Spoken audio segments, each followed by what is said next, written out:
Boa noite, boa noite. Boa noite da graça.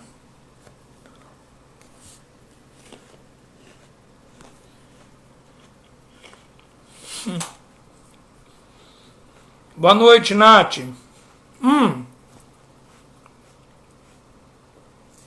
O povo grava live bebendo. Juliana, boa noite.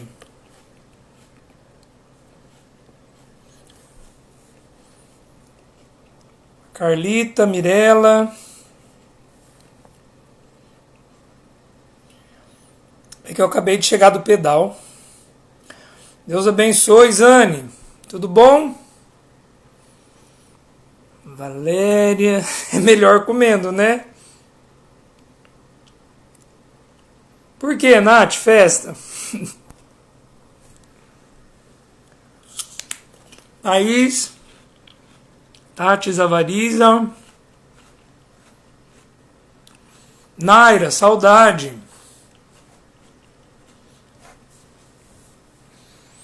Ah, por causa do meu aniversário? Deus abençoe, Naira.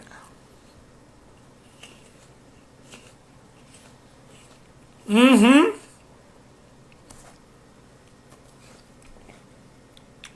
Tá, mas hoje o pedal foi de leve, Zânio. Uhum. Raissa, esse risoto precisa sair antes disso tudo acabar. O Japa tem o bolo fit. Maria, seja bem-vinda. Mas hoje foi de leve, gente. Hoje nós pedalamos 14 quilômetros, eu acho, só. Não dava tempo demais, senão eu ia atrasar mais ainda para cá. Elisângela, seja bem-vinda. Deixa eu ver se a Lê já chegou por aqui.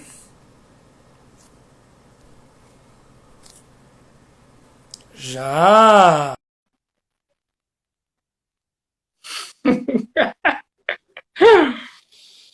Oi, Lê. Oiê, tudo bom? Tudo, tô comendo uma maçãzinha. Notei que você tá aí, o estomagão, comendo. Noite, mãe, benção. Olá, pessoal, boa noite. Larissa, Mirella, Mariane, Clau. Nossa, quanta gente. Vai Oi, dando dona as boas-vindas aí, Lê, que eu já Mercedes. acabo minha maçã. Vai, vamos lá. Dona Mercedes, Nath, oiê, boa noite. Japa tá aí também. Vamos lá, Tiago, Fabiano. Das Graças tá aí, firme e forte, a Raissa. Cadê a Rafa? Oi, Rafa. A Cal entrou. Oi, Cal. A Último Carla. pedacinho.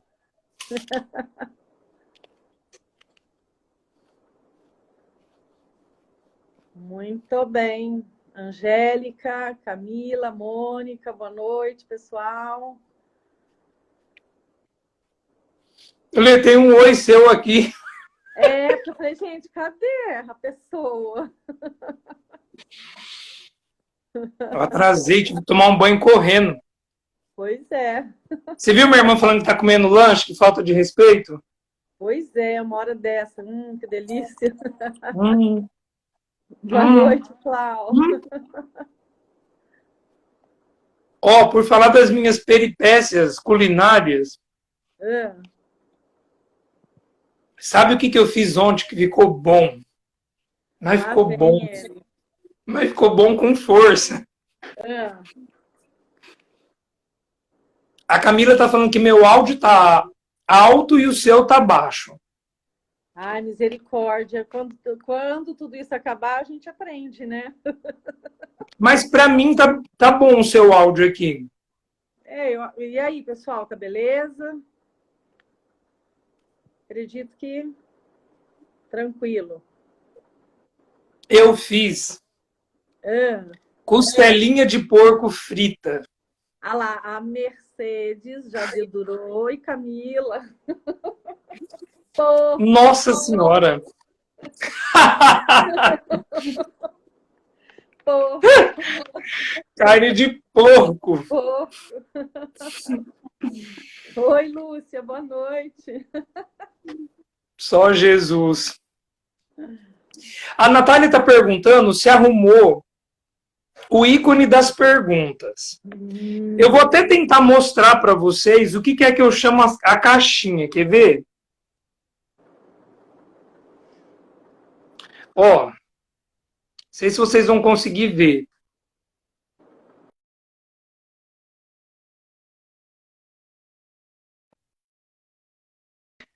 Aqui perto dos comentários fica duas caixinhas sobrepostas com ponto de interrogação. Quando eu aperto aqui, aparece assim. Para mim isso não aparece. Então, quando eu aperto, abre uma caixa para mim, que agora não está escrevendo nada. Espera aí, que geralmente escreve alguma coisa. Uhum. Ah, tá carregando alguma coisa aqui agora. Fica lá só a barrinha de progressão. Mas apareceu alguma coisa assim, a pergunta dos seus contatos, de quem está assistindo vai aparecer aqui, qualquer coisa assim. Eu achei que tivesse como mandar nessa caixinha, mas preciso perguntar para alguém que entenda disso. Não deu. Muito bem. Boa noite a todos. Mais uma quarta-feira e nós estamos aqui no nosso bate-papo com a psicóloga. Bate-papo, eu acho que é um jeito da gente deixar mais descontraído, né, a forma de comunicar, mas quem tem acompanhado sabe que é de muita profundidade. Não é porque a gente está chamando de bate-papo que seja algo raso, né, Lê? Isso. Acho que a gente tem feito a experiência de mergulhar em questões muito importantes para nós. E eu confesso que revisitar esses temas, e os que não são, né, uma revisita, mas temas que eu estou aprendendo com você agora, tem sido muito bom para mim. Tanto que eu fico com um bloquinho aqui e vou fazendo as anotações mesmo. Olha aqui. Na verdade, quando isso tudo acabar, dá até para sair livre, eu acho. Olha aqui. Com certeza. Olha aqui. Olha aqui. Mas é isso, né? Então, para quem não me conhece, que pode ser um contato só da Lê, talvez, eu sou o Padre Lico, atuo aqui na cidade de Marília, tenho 4 anos de padre e conheço a Alessandra do meu período de formação, quando eu fiz terapia com ela durante 7 anos seguidos, né? E por isso que em alguns momentos eu acabo brincando, assim, chamando a Alessandra de Lê, às vezes com até algum nome mais íntimo ainda, mas é pela amizade que nós desenvolvemos, porque depois trabalhamos numa mesma equipe dentro da diocese e viajamos para Itaici, dentro da diocese, com alguns trabalhos, então é daí que vem o carinho e a informalidade. E essa é a Lê que se apresenta agora. Boa noite, pessoal, os que estão aí pela primeira vez, bem-vindos, e aqueles que já estão nos seguindo, né? Há um tempo, boa noite. Então, eu sou a Alessandra, psicóloga, formada há 28 anos, atuo na abordagem junguiana, na área clínica e institucional. Então, eu trabalho no seminário, na formação dos futuros padres, no processo de filosofia e teologia. E também, hoje, depois de 17 anos de estudos, porque eu faço parte de um grupo de estudos junguianos de Marília, uma clínica de estudos, clínica e grupo de estudos, há 17 anos. Então, aí me propus e encarei a, de repente, começar a fazer os meus grupos de estudos, né? E aí, com isso, veio o grupo de mulheres também, palestras e etc. Né? Então, esse é um pouquinho, né, do meu trabalho. E estamos aí para esse bate-papo, para poder, de repente, alcançar mais pessoas e, quem sabe, com esse bate-papo, tomarem consciência de algumas coisas, poderem, de fato, fazer um caminho do autoconhecimento, buscar a si mesmas e, quem sabe, integrar um pouquinho mais e viver melhor, né? Acho que é isso. A, a minha irmã está lembrando aqui que meu irmão entrou também. Ah, meu irmão está aqui, o Léo. Seja bem-vindo, negão. Tá a família, ó, tá minha mãe, tá minha irmã, tá meu irmão. O Gui de Veracruz, notei que entrou aqui também. Seja bem-vindo. E para a gente iniciar o nosso bate-papo de hoje, vamos fazer uma oração, então? Vamos lá. Em nome do Pai, do Filho e do Espírito Santo. Amém. Hoje vamos pedir a Nossa Senhora que interceda por nós junto a Jesus, para que a experiência que nós vamos fazer nesta noite seja uma experiência que amplie não somente o nosso conhecimento, mas a nossa liberdade, a nossa integridade diante de Deus, diante de nós mesmos, diante dos outros. Interceda por nós, ó Mãe, para que nós sejamos mais do Teu Filho. Ave Maria, cheia de graça, o Senhor é convosco. Bendita sois vós entre as mulheres, bendito é o fruto do vosso ventre, Jesus. Santa Maria, Mãe de Deus, rogai por nós, pecadores, agora e na hora de nossa morte. Amém. Em nome do Pai, do Filho e do Espírito Santo. Amém. Se alguém está por aqui hoje pela primeira vez, uma retrospectiva rapidíssima. Quando começou a quarentena, acho que na segunda semana, né, naquela efervescência, eu propus para a Alessandra para ler fazer uma live sobre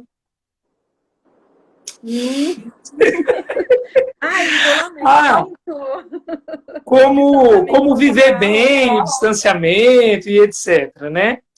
E aí algumas propostas e um desejo meu também e da Lê depois dito de a gente continuar essas reflexões nas quartas-feiras. E o tema de hoje especificamente tem uma história que entra na terceira semana. Há 2 semanas atrás, há 2 quartas-feiras atrás, a Alessandra trabalhou o tema que era relacionamentos tóxicos, saudáveis e líquidos. E aí, depois de trabalhar esses 3 tipos de relacionamento, ela fez a proposta de nós nos aprofundarmos nos relacionamentos tóxicos. E aí ela nos apresentou que existia 15 tipos de emoções tóxicas. Certo? Certo. E aí, na quarta-feira passada, a Alessandra trabalhou a diferença entre sentimento, entre emoção e falou das 5 primeiras. Nós tínhamos pensado em dividir em 3 blocos de 5. Foi possível na semana passada trabalhar as 5 primeiras. Não que elas tenham uma ordem, né, Lê? Sim. Mas aí a Lê trabalhou, então, ansiedade, angústia, insatisfação, apego e irritação. Uhum. E aí, só para, assim, para dar continuidade, ela apresentar mais 5 emoções tóxicas para nós, só lembrar o seguinte: quando a gente considera ou reconhece uma emoção como tóxica, vale lembrar que, como em muitas coisas, o que vai definir se algo é tóxico ou não é a intensidade, é a duração, é o tanto que aquilo faz mal. Eu sempre gosto de pensar o seguinte: o que muda entre um remédio e um veneno é a dose que se toma. Né? Acho que em 2011, se não me engano, eu tive trombose, porque tive uma lesão jogando no seminário. A Alessandra acompanhou isso também. E eu tomei um anticoagulante, que agora, recentemente, eu revisitei o meu vascular por uma consulta antes de uma cirurgia, Ele falou, nossa, a gente nem usa mais esse medicamento. Mas na época que eu comecei a tomar, falava que aquele medicamento no passado tinha sido usado como veneno de rato. Então, matava os ratos de hemorragia, dosaram o veneno e ele se tornou remédio. Então, eu penso que com as emoções acontece a mesma coisa. A ansiedade é boa? Sim, porque se ela não fosse boa, permitiria que a gente pulasse de uma altura arriscada e morreríamos. Então, a ansiedade regula a gente, né? Mas ela pode ser tóxica numa medida aí. Então, acho que pensando nisso, a lei então pode nos apresentar quais são as próximas, já que pensamos já em ansiedade, angústia, insatisfação, apego e irritação. O que você apresenta para nós aí, Lê, num bloco de 5, que eu já estou com a caneta na mão? Meu Deus do céu! Quem sabe podemos começar pela inveja, os medos, depois a vergonha, a depressão. Quantas já foram? Com a depressão, 4. E a frustração. Tem a dor tóxica, tem a questão das culpas tóxicas, mas podemos ficar com esse bloco hoje, né? Ou então, se a gente conseguir administrar metadinha do tempo e a outra metadinha para os demais. Se não der, a gente coloca a parte 3. Tá certo, então. Falar um oi para o Padre Guilherme, que está aqui com a gente, o Éder, também aqui presente com a gente, né? Eu vi que a Evelyn entrou aqui também, uma amiga. O Rafa Costa Longa, o Emerson, a Cris, enfim. Maravilha. Então vamos lá, né? A inveja. O que será que acontece com uma pessoa invejosa, né? Sempre lembrando que dentro da abordagem junguiana, Jung sempre vai trabalhar com a questão dos opostos, né? Então, digamos que a inveja tóxica e quando ela seria, de repente, saudável. Será que existe isso, né? Então, os polos que precisam se integrar, senão nós vamos viver sempre fragmentados, né, divididos, e nós precisamos buscar essa integração interior. E não tem como fazer isso se não for pelo processo do autoconhecimento. Então, o quanto nós precisamos aprender a nos conhecer. Isso a gente tem falado, né, Padre, todas as semanas aí, a importância do autoconhecimento. Então, é a partir daí que nós podemos localizar, nomear essas emoções. E quando nós nomeamos, nós conseguimos realmente dar nomes ao que nós sentimos, nós podemos expulsar os demônios, né? Caso contrário, vão continuar atormentando, né? Então, a inveja, né, a inveja tóxica, a pessoa invejosa, ela tem uma relação muito ruim consigo mesma, e isso afeta a relação com o outro também. E, na verdade, ela se relaciona de uma forma muito ruim com tudo.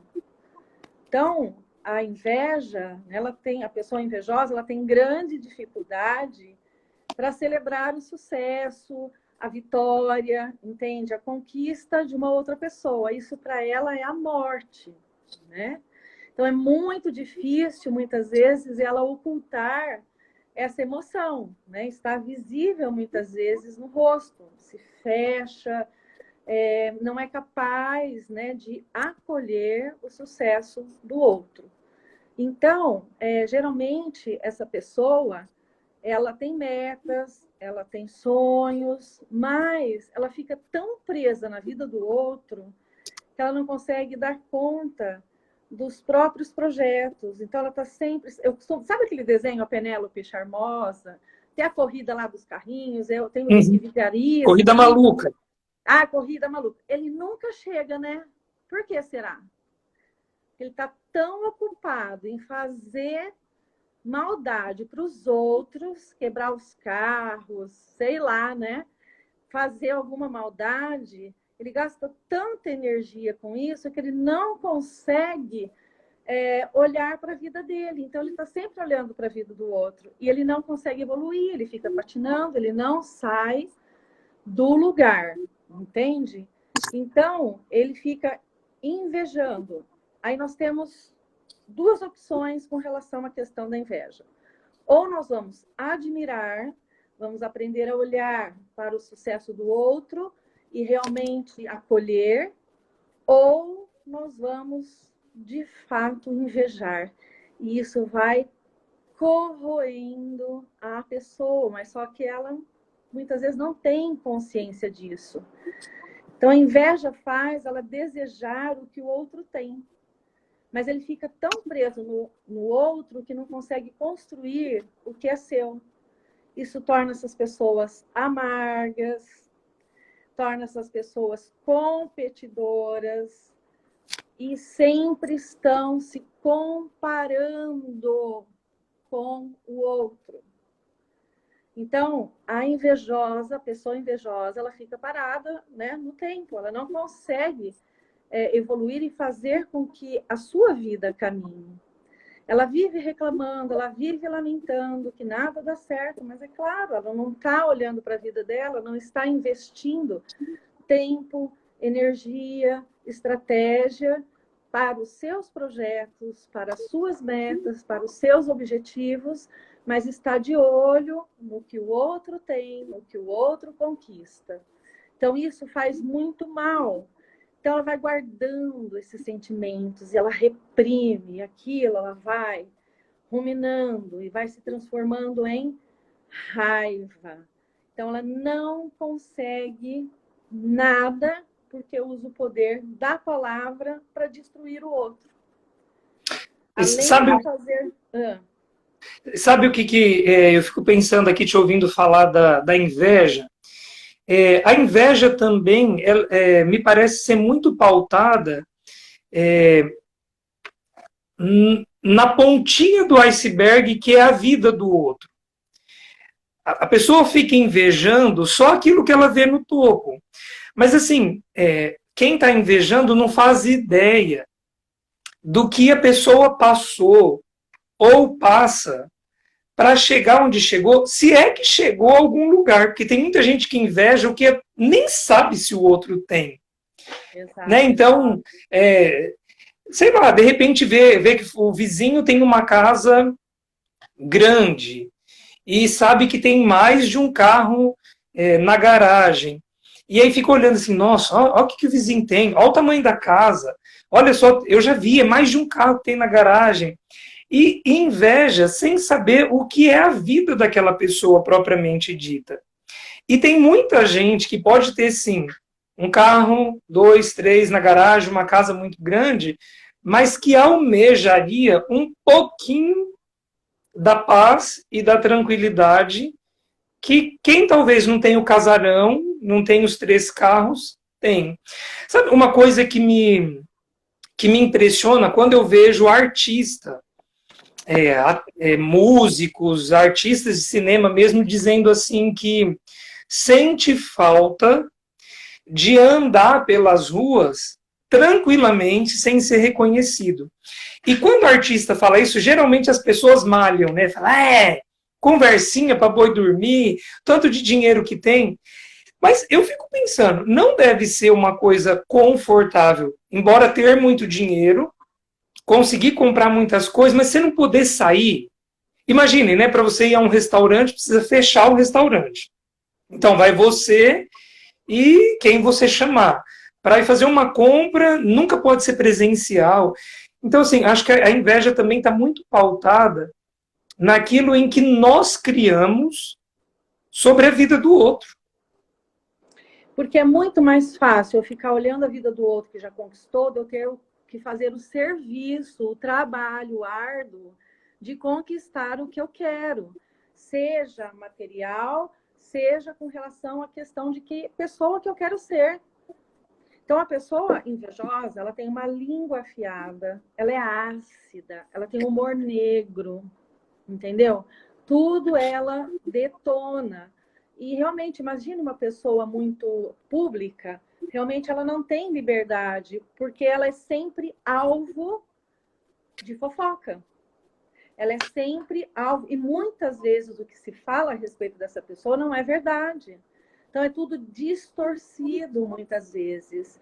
E, gente, uma pessoa invejosa faz um inferno na vida de uma outra pessoa. Eu vivi isso recentemente, muito assim na pele, e é horrível, sabe? Eu fui difamada, tudo por uma pessoa que queria o poder e queria uma função, sabe? E não só eu fui alvo, como outras pessoas que eu trabalho junto, mas nós conseguimos vencer, né? Mas, gente, é uma pressão violenta, porque a pessoa não mede esforços para detonar a sua moral, a sua competência, entendeu? Ela realmente inventa muita coisa. Então, ela tem uma língua afiada, tem um ego gigantesco, porque só ela sabe fazer, só ela consegue fazer, tudo dela é melhor. É narcisista, tudo precisa girar em torno do umbigo dela. Então, o quanto que a pessoa invejosa, ela sofre, né? E faz aqueles que estão próximos sofrer também, porque ela não dá conta de lidar, entendeu? Com aquilo que muitas vezes ela não percebeu que ela tem capacidade, ela tem potencial para desenvolver em si mesma. Mas, como ela não está voltada para dentro, ela não consegue se olhar, ela continua olhando para fora, então ela vai estar sempre focada no outro. Então, para corrigir isso, para se tornar algo saudável, essa pessoa precisa, entendeu? Aprender a confiar nela mesma, precisa desenvolver autoestima, ela precisa aprender a se amar e a se respeitar, a buscar todo um potencial que muitas vezes ainda não despertou nela. Precisa parar de olhar para a vida do outro e começar a olhar para a vida dela. E isso é muitas vezes muito difícil, muito doído, porque ela acredita que só o outro pode conseguir, que ela não pode, que ela não vai dar conta de conseguir, né? Então, ela precisa urgentemente se voltar para si, buscar estratégias. É muito interessante que, às vezes, em atendimento clínico, às vezes as pessoas invejosas aparecem. E é muito interessante quando começa, na própria sessão, às vezes, atacar o outro, né? E quando eu volto à pergunta, mas e o que você tem feito para você conseguir todas essas coisas que você quer? E quando eu volto a pergunta, muitas vezes, para a pessoa, ela leva um susto. Por quê? Ela não está fazendo nada. Ela só está reclamando, ela só está olhando para a vida do outro e ela não está construindo nada, nada para si. Seja em termos de personalidade, para evoluir como pessoa e também nas suas competências. Então, isso é muito, né, dolorido, mas a pessoa precisa despertar para isso. Então, A Tati Zavariza, a Tati perguntou se existe inveja boa, como algumas pessoas dizem por aí.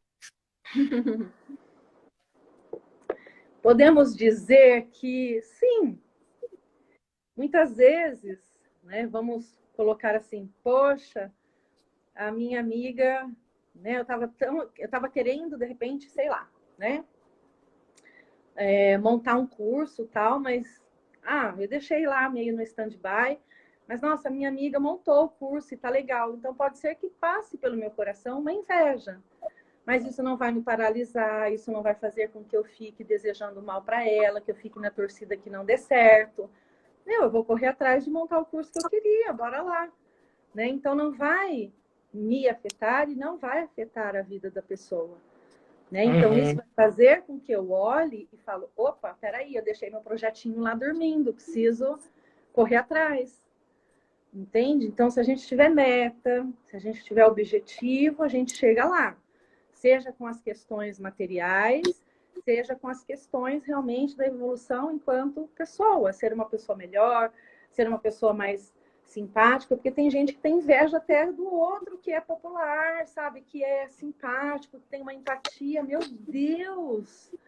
Isso muitas vezes atormenta as pessoas que são antipáticas, têm um humor ácido, entendeu? Ninguém vai gostar de ficar perto dessas pessoas. Então, eu preciso passar por esse processo de buscar a mim mesmo, tomar consciência e corrigir o que eu preciso em mim. Enquanto eu estiver focado na vida do outro, minha vida não vai andar, não. Eu costumo dizer que tem pessoas que às vezes a gente incomoda e nem sabe por quê. Porque, é ralação para a gente conseguir as coisas, a gente tem que ralar. Não tem nada fácil. Investir tempo, a gente tem que investir dedicação, a gente tem que fazer acontecer, a gente tem que correr atrás.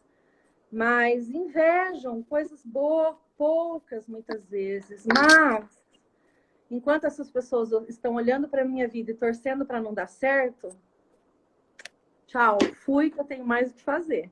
Tem muita coisa para fazer, não dá tempo para eu ficar presa nisso, não. Tem mais o que conquistar, né? Tem mais o que conquistar, né? Então tá bom, próxima. Uau, bora Medos. lá. Vamos falar dos medos? Isso. Medos. Pois é, o medo, ele é importante, né? Ele é bom, é um sinal de proteção. Se a gente tem medo, né? A gente vai com calma. Mas quando a gente não tem medo, a gente se joga. E numa dessas, a gente pode quebrar a cara. Então, ele é tóxico, né? Esse sentimento, quando ele é dirigido a, muitas vezes, algum objeto que produz medo, entendeu? Algo que muitas vezes se transforma em algo irracional. Muitas vezes o temporal que está formando, o céu está escuro, tem pessoas que têm medo. Possivelmente vivenciou alguma coisa que toda vez que se forma esse temporal, ela já começa, sabe, a se agitar, ela já traz uma ansiedade, ela já começa a se sentir paralisada. Mas isso, muitas vezes, né, é irracional, só que paralisa a pessoa, ela não consegue explicar, né, o que está deixando ela dessa forma, né? Então, medo, ele tem 4 fases. Então, a primeira fase é a da grande imaginação, né? Imaginamos o medo como uma coisa assim gigantesca, algo catastrófico vai acontecer. Nossa, vai cair um meteoro aqui agora, né? Então, alto lá. Isso é irracional, porque a probabilidade disso acontecer é quase zero, não é? Mas para a pessoa isso é tão real, né, que realmente paralisa. Uma coisa simples, por exemplo, falar em público. Tem pessoas que sofrem muito com isso, né? Então, ela já começa a armar o circo. Porque, meu Deus, quanta gente vai falar. Nossa, se eu começar e se me der branco? E se eu gaguejar? E esse se vai ficando deste tamanho, né, na cabeça. Só que são pensamentos, eles não são muitas vezes, né, reais. Segundo ponto é a questão justamente do medo propriamente dito. Vamos falar em público, esse medo, né? Ok, ele existe. Então, ele é real. Mas só que na minha imaginação, aquilo já se tornou uma coisa do outro mundo. Mas aí, meu coração já disparou, eu já começo a suar, palpitação, me dá falta de ar, começo a suar frio, entendeu?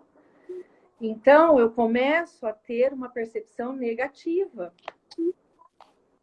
Então, isso me amedronta, mas isso é irracional. E aí, então, meu corpo sente medo. Então, tudo começa a entrar em choque, fazendo com que eu fique estabanado, que realmente eu começo a tremer, que eu derrubo tudo, entende? Então, isso é fato.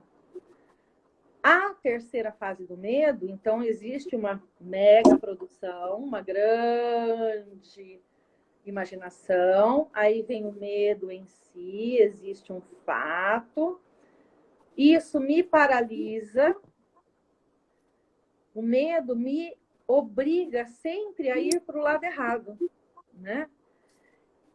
E aí, vamos supor que eu vou dar uma palestra, eu perco a voz. Entendeu? Dor de barriga. Dor de barriga, né? Entendeu? Aquela ansiedade louca, né? Então, como a Angélica fala, olha, os estudos comprovam que falar em público é o segundo maior medo, né? O primeiro é da morte, então a outra tem medo de gaguejar. Então, essas são situações que realmente vão acontecendo e que paralisa a gente.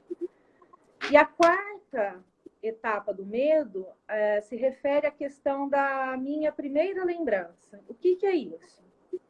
Então, existe uma imaginação que traz o medo, que fica gravado na minha memória, certo? Fica lá na minha lembrança.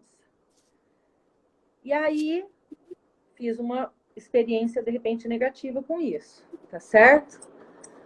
Aí, o que vai acontecer? Quando, em algum momento, eu falei em público, tudo bem, tremi, não sei o quê, mas consegui fazer, ficou lá.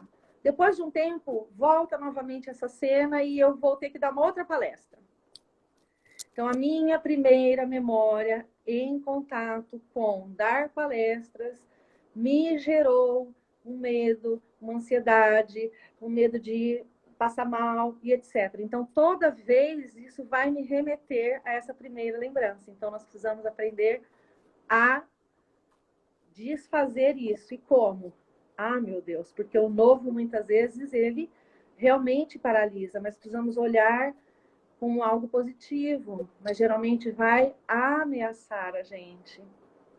Então, olha como a gente entra em choque, corpo, mente, né? Então, tudo fica, de fato, apavorado.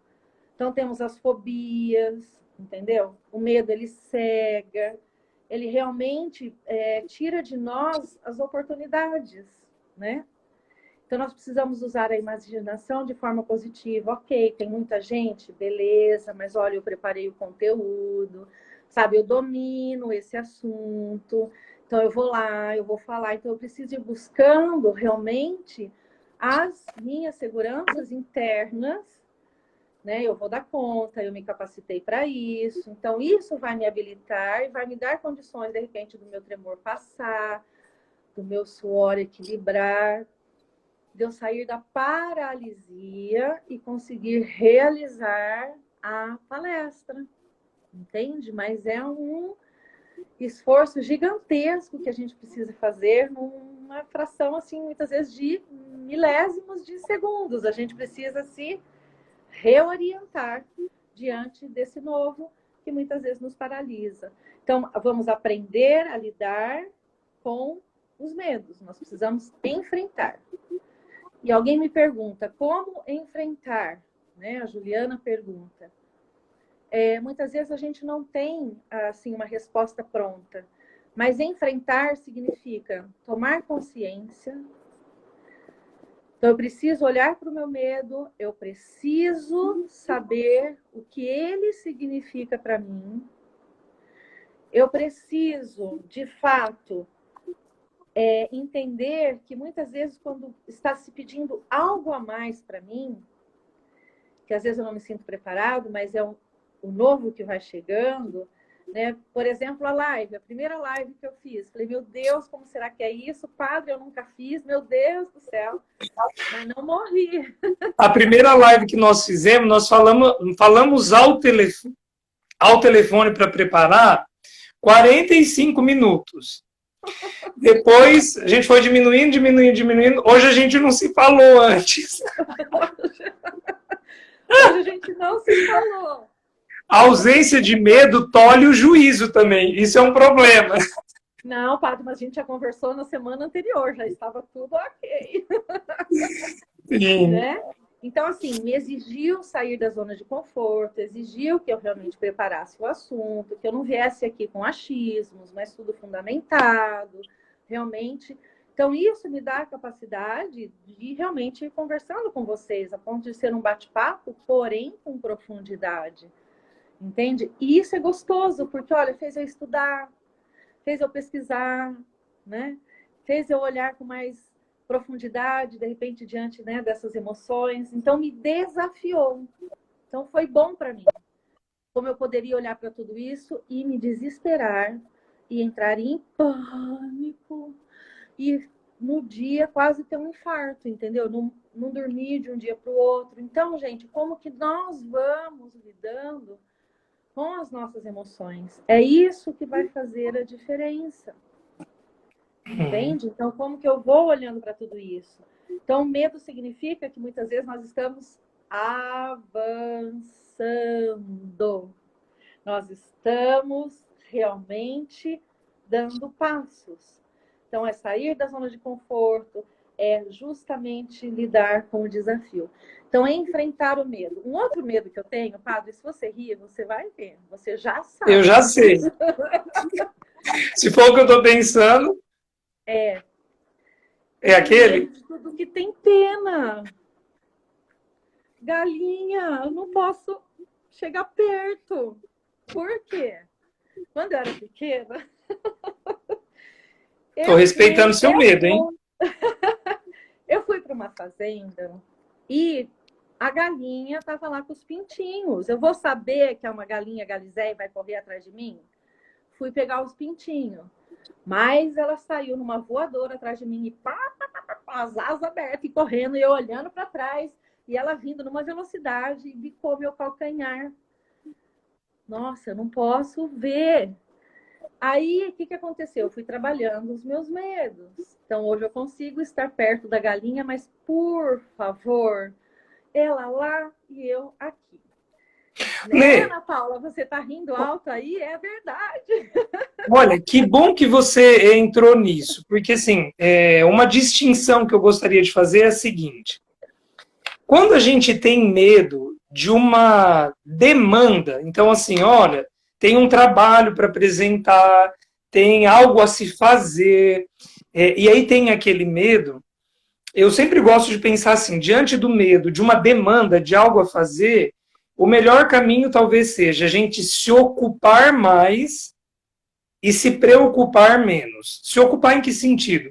É uma palestra? Adianta ficar morrendo de medo e não preparar? E aí ir para a palestra com a cara e com a coragem? Não vai funcionar. E aí vai gerar mesmo uma memória, acho que uma memória ruim, e toda vez que o tema... né? Toda vez que o tema for palestra, vai ser, tô fora, foi um desastre aquela vez que eu fiz. Mas foi um desastre porque não preparei, de repente, sei lá. Esse é um medo. Mas aí, eu queria entrar nesse que você acabou de colocar. Esse medo é o que a gente chama de trauma. Porque, sim, eu, por exemplo, tive que lidar por muito tempo com um medo que começava a ser irracional de chuva. Medo de chuva. De qualquer chuva. Né? Então, o que eu fui lembrando? Quando criança, minha mãe está aqui, meu irmão, minha irmã, eles vão se lembrar. Nós moramos numa casa... eu nem entendo como que era a construção daquela casa. Eu acho que ela foi sendo aumentada. Eu sei que, no fim das contas, o banheiro dessa casa ficava no meio da construção. Então, assim, tinha uma janelinha nesse banheiro, mas ela não dava para fora da casa, porque o banheiro estava no centro da construção. Então, embora tivesse uma janelinha dessas vasculante, ela dava acesso para dentro da casa mesmo. E a minha avó paterna tinha tanto medo de chuva que, quando criança, eu me lembro dela dentro dessa casa pedindo para eu fechar todas as janelas, tirar a geladeira da tomada, tirar a televisão e tudo mais. E ela mandava fechar essa janela. E eu lembro da minha memória de criança, assim, olhando e falando, mas essa janela... Porque era uma janela que estava dentro da casa. Não dava acesso para o lado de fora. Tamanho medo que ela tinha. E isso me gerou um medo que eu percebi que em alguns momentos me travava demais. E eu tive meio que trabalhando. Claro, Não foi um Talvez eu. medo seu, mas de ver a tua avó e o medo dela, você passou a ter medo, é isso? Isso, isso. É, claro que eu acho que ainda hoje eu temo um pouco mais chuva do que algumas pessoas. Só que assim, não é um temor que me paralisa. Então, outro dia eu estava indo para Dracena e peguei uma chuva mais forte demais. E quando eu vi que para eu enxergar na rodovia, eu já estava dirigindo a 40 por hora, e não é porque eu tinha medo da chuva, mas porque eu não enxergava. Então, primeiro trevo que eu vi, eu saí da rodovia, entrei na cidade e esperei essa chuva passar. Mas, enfim, a pergunta é: é o medo de uma demanda. Tenho algo a fazer e, né, me dá um medo. Mas e quando é esse que a gente chama de trauma? Então, aí eu precisei ir trabalhando isso. Dentro da terapia comportamental, a gente fala da questão da dessensibilização sistemática. E o que é isso? A gente precisa se aproximar do objeto temido. Mas aí a gente se aproxima através de imagens, entendeu? A gente fala muitas vezes do que a gente está sentindo. Então a gente vai fazendo uma aproximação sucessiva a ponto de eu conseguir estar literalmente com o objeto temido, a chuva, a galinha, entendeu? E aí, gente, fui trabalhar no seminário, um dos reitores me põe galinha no seminário. Falei, pelo amor de Deus, o senhor deixa preso no galinheiro o dia que eu tô aqui, não solta.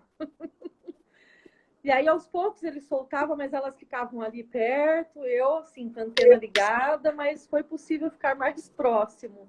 Mas confesso que ainda assim não gosto, elas lá, eu aqui, né? Mas aí a gente precisa ir trabalhando os traumas, né? Então, realmente, é isso, né?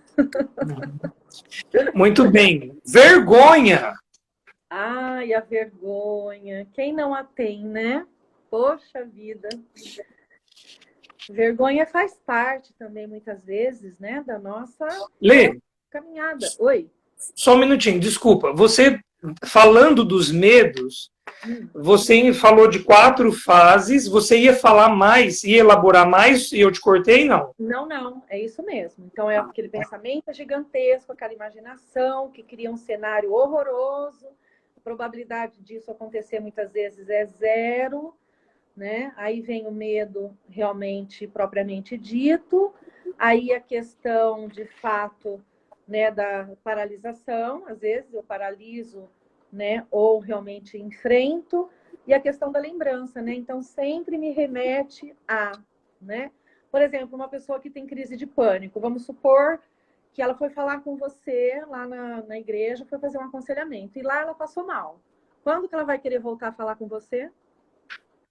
Nunca mais. Uhum, Mas por uhum. quê? Ela associa, né, essa primeira memória, né, com... Então, eu passei mal porque eu estava lá na igreja, eu estava conversando com o padre. Então, isso para ela vai se tornar algo terrível.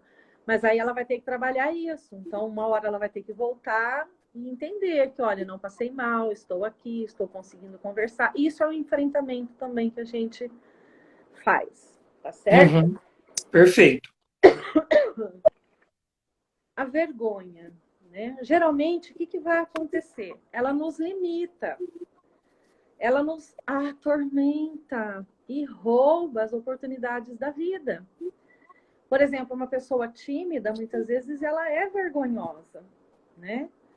Só que ela é uma crença muito dolorosa e errada, que nós vivenciamos, muitas vezes, uma deficiência sobre nós mesmos, né? Então, nós temos... Então, a vergonha, ela tem a ver com sentir que somos inadequados. Padre, 5 para as 10. Pessoal, 5 para as 10. Mas a gente começou 9h05, então dá para ir na vergonha. Então tá, então vamos para a vergonha. Né? Então, tem a ver com sentir que somos inadequados, que eu não sou apto, que eu sou um erro. Tem pessoas que literalmente se sentem dessa forma. Ela é um erro. Não devia ter nascido, entendeu? Então, talvez essa pessoa tenha vivido perto tá? De pessoas que viviam corrigindo ela, muitas vezes em público, né? Com outras pessoas, tá bom? Então, ela vai realmente lidar, sim, com pessoas que sempre ficam diminuindo ela, faz com que ela se sinta, muitas vezes, né? Inferior, entendeu? Mercedes, não vou desligar ainda não, ainda tô acordadinha, né? Então, pessoas que muitas vezes influenciam essa pessoa que já se sente um erro, que já se sente que não vai ser nada na vida, geralmente trabalha com chefes que são muitas vezes autoritários, pessoas que humilham e corrigem na frente de outras pessoas, pais muitas vezes também, sabe, exigentes e que chama atenção na frente de quem for, entendeu? Então, esse tipo assim, é uma humilhação para a pessoa. Namorado, marido, que também faz questão de ressaltar aquilo que não é legal nela, entendeu? Uhum. Então, nós caímos de novo na questão do autoconhecimento. Por quê? Essa pessoa precisa trabalhar a autoestima, entende? Então, a autoestima dela está ferida, ela não vê como tem, sabe, um potencial, ela é um zero à esquerda.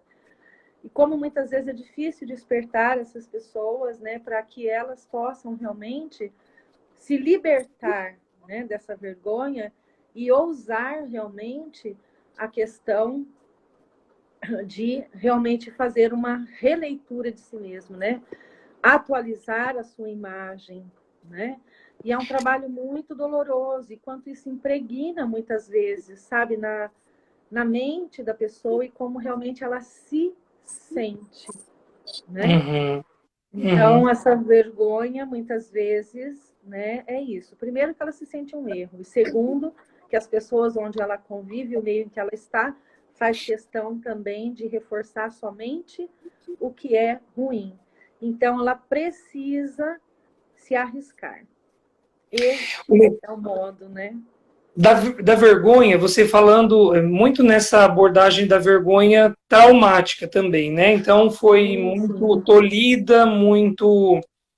Enfim, lá na infância, mandava ficar quieto, tudo que você faz é feio, você é Sim. isso, você é aquilo outro. Eu Aham. percebo também nesse tempo que a gente vive, e agora falando nesse tempo, não estou falando nesse tempo de corona, mas nesse momento histórico mesmo que a gente vive, tem muito de uma ideia de inadequação nos ambientes. Então, assim, acho que a moda imprime um pouco dessa coisa, ó, se você não medir assim, você não serve, se você não calçar tanto, não serve, se você não entrar, olha, você tem tal altura, se você não entrar na roupa tal, você não serve, ah, seu cabelo tá assim, e acho, tem aumentado um pouco dessa cobrança para nós homens, mas eu acho que essa cobrança no meio feminino é uma cobrança mais antiga, mais desleal, assim, de uma inadequação, e aí que gera vergonha, né? Então, não vou me expor.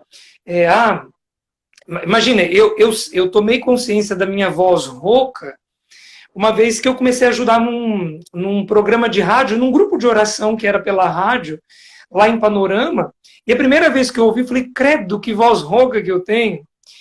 Imagina se eu fosse parar de me comunicar, seja como fosse. Talvez eu não fosse padre hoje, mas foi algo que eu falei, essa é a minha, o outro tem a voz dele, né? Mas estava tudo bem. E nem sempre as pessoas estão bem quando elas se sentem inadequadas, né? Em algum lugar, em algum momento. Você sabe que você falando dessa questão de ouvir a sua voz, né, esse retorno que você teve, né, na rádio, eu vivi um momento assim também. Hoje a minha voz é a minha voz, né? Mas o quanto que às vezes fazer leitura, né, e de repente falar no microfone, o quanto me fazia sentir assim, ó, pequenininha, que voz feia, que voz horrorosa. Não, que voz mais linda é a minha. Então, mas o quanto era estranho e quanto soava estranho aos meus ouvidos. partir do momento que eu comecei a escutar a minha voz, ela se tornar familiar, ela realmente foi internalizada, ela foi realmente assumida por mim. Então, hoje eu consigo ouvir, muitas vezes eu gravo o vídeo, depois eu ouço, entendeu? E é muito tranquilo, mas eu já senti muita vergonha, né? E não é diferente no padrão, muitas vezes, que a sociedade coloca a respeito da beleza feminina. Né? Você tem que ser assim, você tem que pesar tanto, você tem que ter tanto de altura, você tem que ter a cor da pele não sei das quantas, o cabelo não sei das quantas. Não, gente, eu tenho que ser eu. Então, mulheres, pelo amor de Deus, aprendam a se aceitar do jeitinho que vocês são. Lindas, maravilhosas. Hoje meu cabelinho tá escovado, mas tem dia que eu gosto de deixar ele todo doido, entendeu? Quanto é bom ser livre de secador. Para nós homens, talvez seja mais fácil, porque eu percebo assim, nós homens nos vestimos, de maneira geral, sem se preocupar muito com qualquer pessoa que seja. E mulher, eu tenho a impressão que mulher se veste pensando nas outras e não em si mesmas. Não estou falando, não estou nivelando, né? Como Lá se na todas primeira metade da vida, na adolescência, até os seus 20 e poucos anos, é assim mesmo. É uma ou numa adolescência que tá tardia também. Mas aí depois você se vestir para você, né? O que mais dá vergonha? Olha, a gente ficaria aqui a noite toda falando do que realmente nos envergonha, né? Mas é tanto o que vem de fora, né? E o que vem realmente de dentro.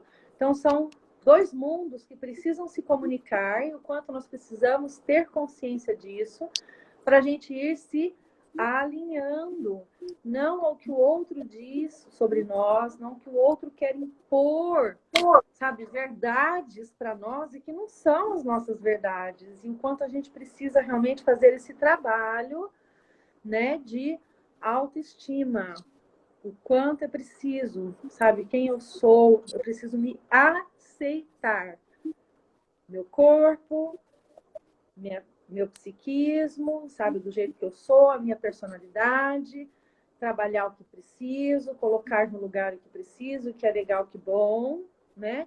E evoluir para a questão espiritual, que é a nossa humanização, né?